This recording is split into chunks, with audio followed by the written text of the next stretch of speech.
Former Nigerian midfielder Henry Nwosu believes the duo of Rivers United and Plateau United can repeat Enyimba FC's success in the CAF Champions League if they maintain a positive approach to every game. Rivers United defeated Liberian side Watanga FC 3-0 in the first leg of their qualifying game, while Plateau United were held to a 2-2 draw by a Stade Manji of Gabon in the CAF Champions League. The 1980 Africa Cup of Nations winner stated he is optimistic Rivers and Plateau United would do the nation proud and could replicate the feat two-time CAF Champions League winners Enyimba managed to pull off. What is your opinion of, or rather your general assessment of Nigerian Football League right now? Can Plateau United live up to the Plateau United and Rivers United, can these two teams live up to the example of Enyimba of old? I would like to remain optimistic, but let's just be realistic. So unlikely, but let's not rule anything out. Your chances in tournaments like this, international tournaments especially, heavily reliant on a number of factors. One of which is, your routes, your draws. If they don't get the heavy hitters too early, who knows how deep they can make the run. And as soon as you start getting to the knockout stages, the quarterfinals, the semi-finals, and from then on, anything can happen. But in these early stages, the best thing is to try as much as possible to avoid those teams that are, in terms of strength, stronger than Rivers United and Plateau United. I'm talking of the North African teams, the big hitters from Egypt, obviously Zamalek and Al-Ahly. Look at the likes of the Wydad Casablanca. Those are the people you want to avoid in this stage of or in the early days of the competition. For Nigerian teams on the continent nowadays, I think that's even the fundamental difference between today and what Enyimba did all those years ago. Is that the ambition is not necessarily to win. The ambition is basically make it to the continent, go as far as you can, and let the revenue you can get from it work wonders for the club. And if that's what success is defined by, you cannot really blame the clubs exactly, but also it is what it is. It's just a state it seems that being a Nigerian fan, staying optimistic is part and parcel of that journey. Supporting any team in Nigeria, supporting even the national team. I wonder though, has the landscape of African League football, has it changed too much from the time that Enyimba claimed those two CAF Champions Leagues for any Nigerian team at the state of affairs as it is now, for any Nigerian team to actually go ahead and claim the trophy again? Yes, that's changed massively, and it didn't change in our favor. Just in case anybody is out there confused, it changed in the sense that there are more African powerhouse teams now. There are more teams that can touch you now, and Nigerian football hasn't necessarily grown much since then. I'm not okay. Let me specify: Nigerian league football has not, necessarily grown much. Since then, the kind of leaps and bounds you expect for, when you're talking of nearly 2 decades worth of league football, where some might even say the league was better in 2004 than it is now. And you cannot have a real credible argument against that. Whereas the South African teams are stronger.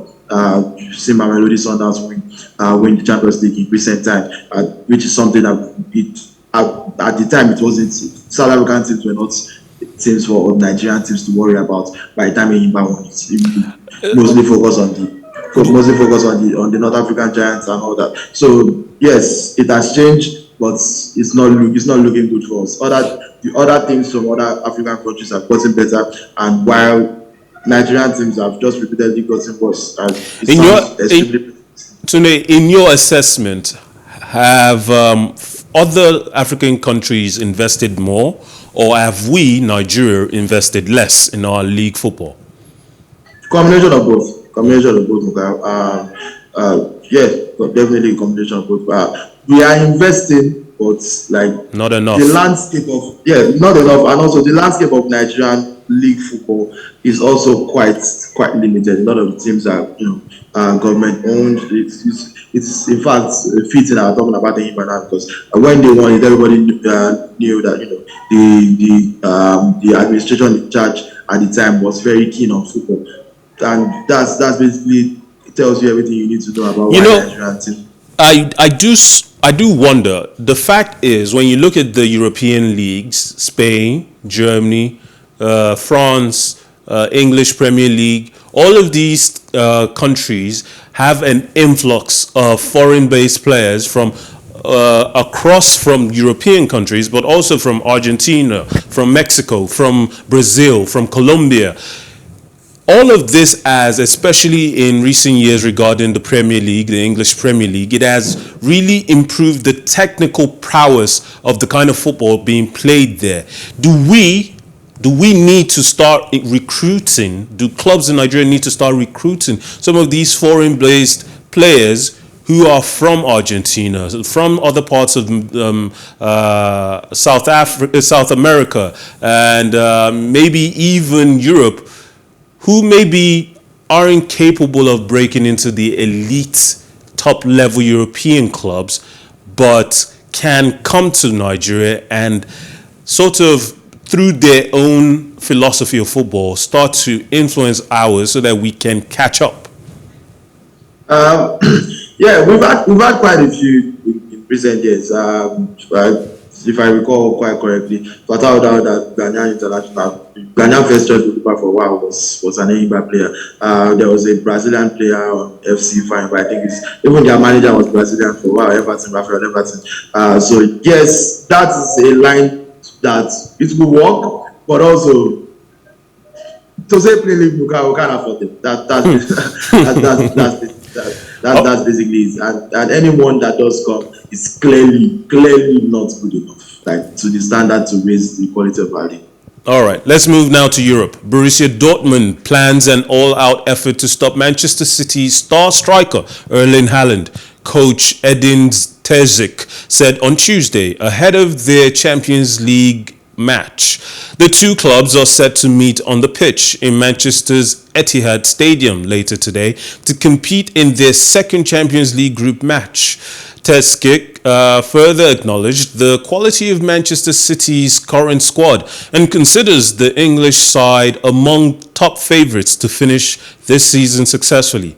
Manchester City's new forward Haaland previously spent 3 seasons with the German club and left just months before Wednesday's match. Haaland has hit the ground running since joining City in the close season with 12 goals in all competitions so far, including 2 on his European debut for City as they beat Sevilla 4-0 in their first game to sit on top of Group C. I think it's with and without the ball. Everyone wants to be the one who makes the difference. Everyone's got to kind of pull together to make sure that we're all on the same page going into the game, because otherwise they'll pick us apart because they have the quality. So yeah, it's important for us that we're all together. You know, Manchester City under Pep Guardiola have always played phenomenal football today, but unable to put the icing on the cake, get the holy grail of club league football, the Champions League. Is Erling Haaland the final piece that Pep has been searching for? Are they now able to claim the trophy? I hope so. But also, I have to say, the Champions League is a different ballgame entirely. The Champions League is not necessarily for the best teams. That is, the best team in Europe doesn't necessarily win the Champions League. Nobody can confidently say that at every stage of the Champions League last season, Real Madrid was the best team. The Champions League is just different like that. It is inexplicable in that sense that you can invest, you can do all of that, and it might still not work. Logically, yes, it looks like this team because they nearly did it last season. They were knocked out by Real Madrid in semi-finals, and everybody said, "Oh, if they had a striker, they probably would have finished off chances, and Real Madrid would not have been able to come back fairly." And they've gone out and gotten one of the best strikers available. So yes, you would assume logically that should push them over the line. With the likes of Paris Saint-Germain, Bayern Munich, Real Madrid, Barcelona, even Chelsea, and if Liverpool can get their act together, these are the contenders in the competition for the trophy. Is there any of those teams, amongst any of those teams, is there any defense capable, strong enough to stop a Erling Haaland? Okay. At the risk of sounding like a hater, I actually do not think Erling Haaland needs stopping. What you need to do is find a way to disrupt Manchester City's flow, because Manchester City are a system team, and the way they play, the way they set up, the way they build up their attacks, the way they have a way of getting the ball into the 6-yard box. It doesn't matter who is there. Before Haaland, they played last season without a striker. Myers was their top scorer, scored 22 goals. Raheem Sterling scored 17 goals. These are wingers. They just need whoever is arriving in that 6-yard box is going to get a tap in or get a easier chance. They are a chance creation matching. That's what Manchester City does. That is so true. If you are marking, if you are a team like Dortmund at top, they want to stop it. If you are marking it, you are wasting your time at the end of the game, because what you really need to be doing is to disrupt matches. Don't let them get into that flow. Don't let them create those chances. Because if you stop Haaland from scoring, someone else will score. Gundogan will score. Kevin De Bruyne will score. Foden will score. Even Grealish is on the. But wouldn't it be easier to stop Haaland rather than stop a Manchester City team that is so technically gifted that every player on the pitch, including their wing backs, is so capable of finding players on the opposite side of the pitch? Is it not easier, or shall I say, is it not impossible to stop chance creations by this team? Oh, it is almost impossible. We've only seen a handful of teams successfully do it. In the case of Liverpool, especially last season, they didn't try to stop their chance creation. They just tried to keep them occupied, attack them as much as possible, and let attack be a form of defense. Not every team has the quality of Liverpool last season, so you don't expect, especially a Dortmund, to be successfully able to sustain that for 90 full minutes, especially at the Etihad, Pep Guardiola in full swing. Yes, but also it is counterproductive. So, because if you look at it, look at the kind of, he has scored a lot, and I applaud him for that. But also the kind of goals he has scored are in and around that 6-yard box. True. If you man-marking, you are just limiting yourselves as a team. You are man-marking it, and you are not stopping whoever is putting the cross in. Haaland doesn't get the cross, someone else will get it. So why not just stop the cross from coming in? All right. Now, Paris Saint-Germain coach Christophe Galtier praised Neymar's work ethic on Tuesday after the Brazilian sterling started the season. PSG traveled to Maccabi Haifa for their Group H second game in the Champions League, and they will be able to rely on what appears to be Neymar's best version. The 30-year-old forward, who had failed to show his full potential in previous seasons, has already scored 8 goals and set up 6 in 7 League One games. He also grabbed a goal and an assist in PSG's 2-1 win against Juventus in their Champions League opener last Tuesday. Among the formidable trio of Neymar, Kylian Mbappe and Lionel Messi, the Brazilian has been the player who has taken the biggest share of the defensive work, proving to be an essential piece of Galtier's high-press system. His efforts will be more than welcome, as the League One champions have been weakened in defense with Presnel Kimpembe's muscle injury, which will keep the France international out for up to 6 weeks, the club said. Now, Tunde, Neymar started the season like a man wearing boots on fire. He never stops moving, he never stops performing, never stops giving an assist or a goal so far this season. I expect that at a point in the course of the season, his familiar frailties will show. His instances where he's unable to take important games by the horn, and the fact that he's so prone to injuries will catch up to him. Yeah, hopefully the injuries parts because that's an unfortunate hubris to sport. So what's probably, in my opinion, a top 10 talent in football of all time, in my opinion. But for the other part, yes, we've not seen Neymar sustain focus for a full season. I think it was 2015 where we scored 40 goals in the whole season. That it was incredible. And the way he has started this season, I think he already has 9 goals and 4 assists already. So that is a great start. Like what you said, can he sustain it?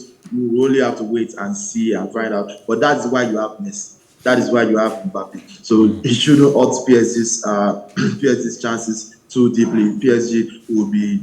We could potentially be witnessing history at the Sami Hoffa Stadium tonight in Haifa, right there. Like, because there's these two teams have never met before, so this is an opportunity for us to see Maccabi Haifa play against PSG.